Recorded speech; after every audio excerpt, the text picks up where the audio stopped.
Salam dan bahagia Bapak Ibu guru hebat. Untuk wawancara sesi kedua, saat ini saya bersama Kepala SDN 10 Kota Barat yang kami sapa dengan takjim nama beliau, Bapak Hasan Usman SPD. Ya, dan insya Allah kurang lebih 15 menit ke depan saya akan melakukan wawancara dengan beliau terkait pengambilan keputusan berbasis nilai-nilai kebajikan sebagai pemimpin. Baik Pak, Assalamualaikum. Waalaikumsalam warahmatullahi wabarakatuh. Bagaimana kabarnya hari ini Pak? Alhamdulillah. Ya, sebelumnya saya mengucapkan terima kasih yang sebesar-besarnya kepada Bapak karena di sela-sela kesibukan Bapak menjalankan amanah sebagai kepala sekolah, Bapak masih bersedia untuk meluangkan waktu untuk ikut wawancara hari ini. Baik Pak, sebagaimana yang sudah saya sampaikan beberapa hari yang lalu bahwa wawancara ini terkait dengan pengambilan keputusan berbasis nilai-nilai kebajikan sebagai pemimpin. Ada beberapa pertanyaan nanti yang akan saya ajukan ke Bapak. Apa sudah bisa dimulai Pak? Ya, baik. Silakan. Ya, baik Pak. Selama ini bagaimana Bapak dapat mengidentifikasi kasus-kasus yang merupakan dilema etika atau bujukan moral, Pak? Terima kasih. Dalam hal identifikasi kasus-kasus yang berupa dilema etika sama bujukan moral ini, tentunya yang pertama saya lihat dulu dari nilai kasusnya itu yang bagaimana. Nilai kasusnya itu dia mengarah kepada pertimbangan dari mengarah ke dilema etika ataukah menjadi satu bentuk yang perlu diputuskan dari sebuah kasus bujukan moral seperti itu. Baik Pak. Jadi langkah identifikasi yang Bapak akan lakukan adalah melihat nilai kasusnya yang pertama Pak ya. Baik, selanjutnya selama ini bagaimana Bapak menjalankan pengambilan keputusan di sekolah Bapak, terutama untuk kasus-kasus di mana ada dua kepentingan yang sama-sama benar atau sama-sama mengandung nilai kebajikan, Pak? Ya memang agak berat juga Iya, ya Pak, menentukan satu kebijakan dari dua kepentingan yang sama benar. Iya. Ya, memang dalam hal ini tentunya saya mengambil sikap bagaimana melihat konteks kasusnya ini, mana yang lebih menonjol dari kepentingan yang dipertimbangkan ini, karena keduanya benar, mengambil sikap yang benar kedua belah pihak ini. Saya contohkan saja, misalnya dalam pemberian punishment, seorang anak itu menurut guru lain itu jadi hukuman bagi anaknya, anak sekolah. Tetapi menurut guru lain itu suatu pembelajaran bagi dia bagaimana cara. Saya berikan contoh kasusnya ya. Iya Pak ya. Mungkin anak ini bikin satu kesalahan sehingga seorang guru menghukum anak ini hormat bendera. Menghormat bendera. Tentunya menghormat bendera di sini di bawah terik matahari. Guru lain menilai bahwa ini hukuman bagi dia. Saya hukum dia dengan menghormat bendera di bawah terik matahari. Efek jerah lah kan Pak. Ya, dikasih efek jerah. Tetapi menurut pandangan yang lain, karena itu sudah dihukum. Tapi menurut yang lain juga tidak demikian.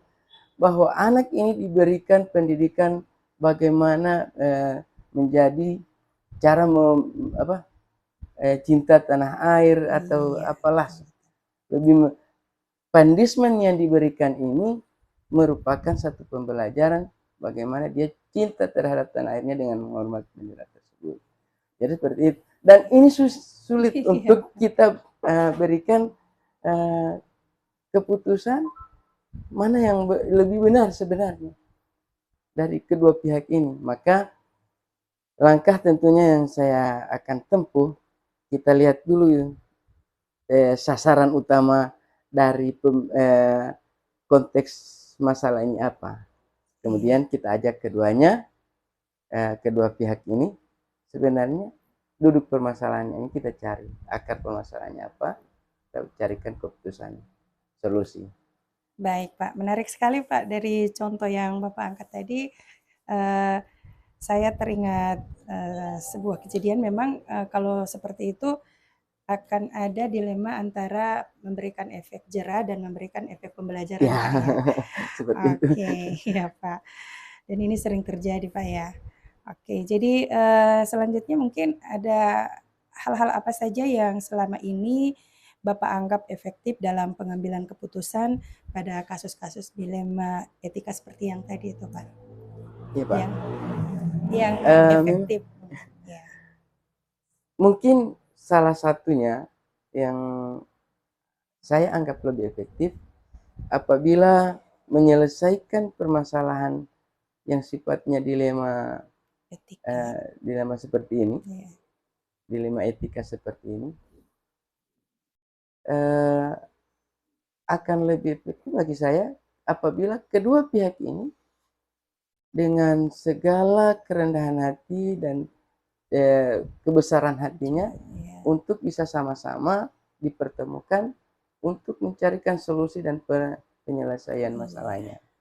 Itu yang lebih efektif mungkin. Ya, jadi nanti mungkin Bapak sebagai pimpinan akan memediasi Pak ya? Ya. Mediasi. Oke, selanjutnya Pak, hal-hal apa saja yang selama ini merupakan tantangan? Kalau tadi kan yang Bapak anggap efektif, alhamdulillah Bapak tadi sudah menyatakan bahwa Bapak akan memediasi antara guru yang ada sedikit miss itu Pak ya? Ya, benar.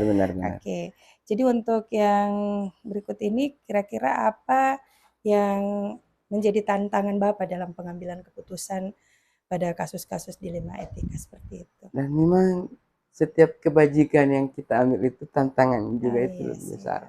Iya. Dan tantangan ini menurut saya ada dua poin besar yang menjadi tantangan dalam pengambilan kebijakan. Yang pertama, tantangan dari dalam atau dari secara internalnya. Ada saja ketika saya seperti contoh saya menyelesaikan permasalahan dari tenaga kependidikan, satu permasalahan dari dua orang guru yang keduanya menganggap benar. Ya. Dan dua-dua keras hati untuk didamaikan. Ini satu tantangan. Nah, untuk menempuh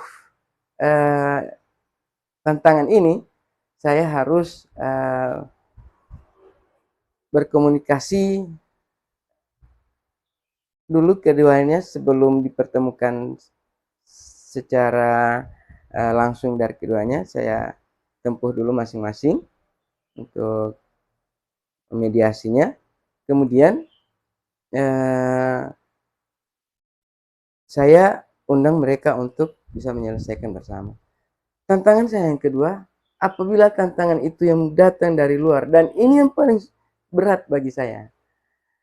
Tantangan dari luar ini yang memang paling berat. Sekiranya ada pihak-pihak luar yang menenggarai nanti pihak-pihak yang bermasalah di dalam lingkungan sekolah, akan ada pihak yang akan berpihak di salah satu pihak ini.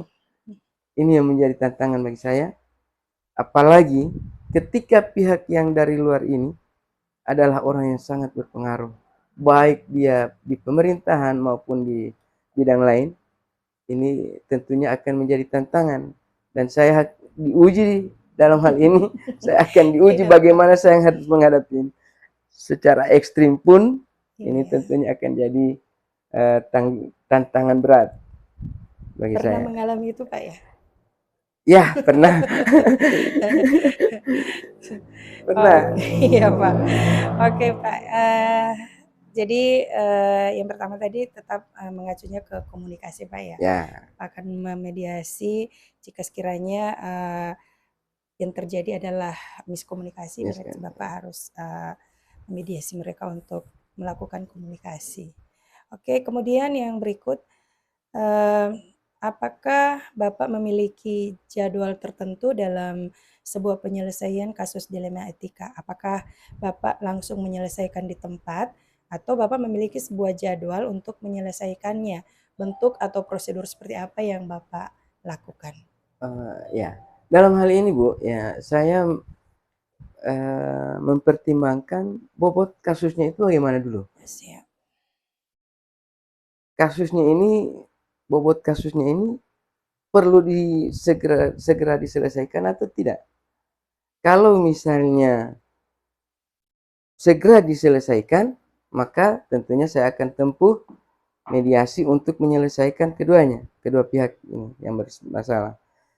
Namun ketika masalah itu masih perlu pertimbangan-pertimbangan dan kita butuh masukan dari pihak-pihak lain yang bisa membantu, tentunya ini akan saya jadwalkan kemudian, dan saya akan mengundang pihak yang bermasalah, tentunya juga akan mengundang pihak-pihak yang bisa membantu tersebut. Iya. Oke. Itu. Jadi mempertimbangkan bobot kasusnya Pak ya. Kalau Uh, memang kasusnya sudah harus diselesaikan kan tidak mungkin di dibiarkan ya, bergulir begitu Pak ya. Nanti malah tidak boleh jadi diundur-undur, ya itu akan malah jadi timbul masalah ya. baru lagi. Oke ya. Ya, adakah seseorang atau faktor-faktor apa yang selama ini mempermudah atau membantu Bapak dalam pengambilan keputusan dalam kasus-kasus dilema etika seperti tadi, Pak? Ya mungkin yang sangat membantu ini adalah faktor dukungan dari uh, mitra kerja sekolah, dalam hal ini komite. Iya, oh iya. Karena selama ini kami selalu bersinergi dengan komite sebagai mitra kerja, maka setiap permasalahan, baik itu bukan saja dalam pembelajaran, baik itu permasalahan dari sisi sarana prasarana, perkembangan tenaga kependidikan dan kesiswaan juga, selalu kita mendapat bantuan, masukan, dukungan dari komite, dan ini bagi saya merupakan hal yang sangat membantu untuk perkembangan sekolah ini tentunya. Luar biasa Pak, berarti Bapak mampu membangun mitra dengan komite sekolah Pak ya, karena kalau kita lihat kebanyakan sekolah itu agak kesulitan membangun Ya, mitra dengan perwakilan orang tua tepatnya, ya, karena alhamdulillah. berbagai masalah yang harus dihadapi ketika mitra itu harus terbangun. Ya, benar-benar. Iya Pak. Oke, saya salut Pak untuk kepemimpinan Bapak. Dan yang terakhir, pertanyaan yang terakhir dari saya Pak, dari semua hal yang telah Bapak sampaikan, pembelajaran apa kira-kira yang dapat Bapak petik dari pengalaman Bapak selama ini dalam mengambil keputusan dilema etika Pak? Terima kasih. Memang dalam menyelesaikan permasalahan yang sifatnya dilema etika seperti ini, kita harus butuh sikap yang harus tepat yang kita ambil. Iya. Dan bagi saya mungkin pembelajaran yang selama ini saya dapatkan dalam penyelesaian kasus, bagaimana kita harus bersikap adil terhadap putusan dan memutuskan menentukan satu kebijakan dan memutuskan satu permasalahan. Karena saya berpikir dengan keadilan seperti itu, tentunya tidak akan ada pihak-pihak yang merasa dirugikan dari keputusan yang saya akan ambil nantinya. Iya, Masya Allah Pak. Semakin kesini semakin menarik Pak sebetulnya. Tapi dengan keterbatasan waktu mungkin Pak ya yang tadi itu adalah pertanyaan terakhir dari saya. Oh Insya ya, Allah sukses terus Pak ya. Jadi pimpinan yang terbaik insya untuk Allah. daerah ini. Dan alhamdulillah wawancara kita hari ini sudah selesai. Alhamdulillah Alhamdulillah. juga Bapak sudah menjawab semua pertanyaan dari saya dengan sangat baik. Saya salut untuk semuanya dan sekali lagi saya ucapkan terima kasih untuk waktunya Pak. Ya, terima kasih. Saya akhiri Pak ya. Ya, Terima kasih. makasih. Assalamualaikum warahmatullahi Waalaikumsalam wabarakatuh. warahmatullahi wabarakatuh.